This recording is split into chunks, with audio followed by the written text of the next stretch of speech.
51% मतं घेऊन मुंबईचा महापौर भाजपाचा महायुतीचा होणार। नांदेडचा महापौर सुद्धा भारतीय जनता पार्टीचाच होणार।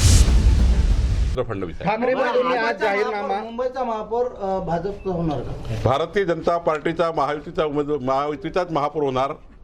स्पष्ट बहुमताने होणार, 2/3 बहुमताने होणार।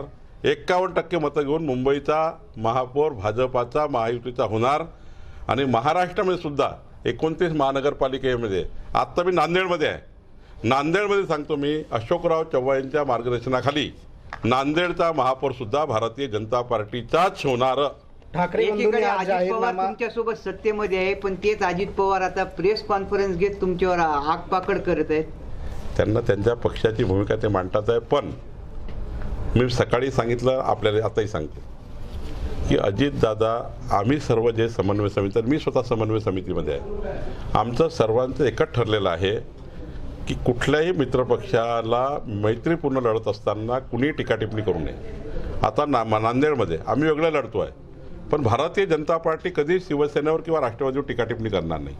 आम्ही आमची भूमिका ठरवली आहे, मित्रपक्षावर कुठल्याही चिखलफेक करायची नाही, त्यांच्याबद्दल बोलायचं नाही।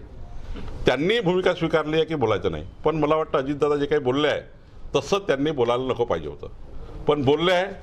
आम्ही काही त्याचं उत्तर देणार नाही, पण अजितदादाला माझी विनंती आहे की आपण सर्वांनी म्हणून ठरवलेलं आहे की मैत्रीपूर्ण लढताना राज्यामध्ये महायुतीमध्ये मतभेद आणि मनभेद होणार नाही, अशी कुठलीही कृती कोणी करायची नाही।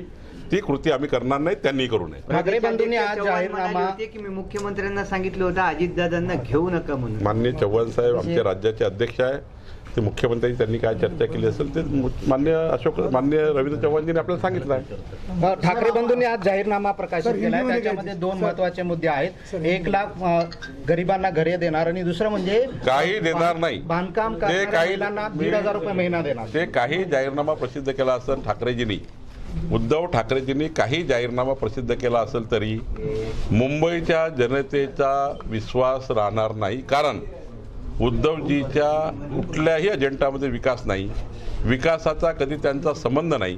त्यामुळे आता किती खोटे आश्वासन दिले जाहीरनामा देऊन, त्याला मुंबईची जनता आता त्या जाहीरनाम्याकडे बघणार नाही। मुंबईमध्ये एकच जाहीरनामा चालेल, तो देवेंद्र फडणवीस यांच्या विकास कामाचा।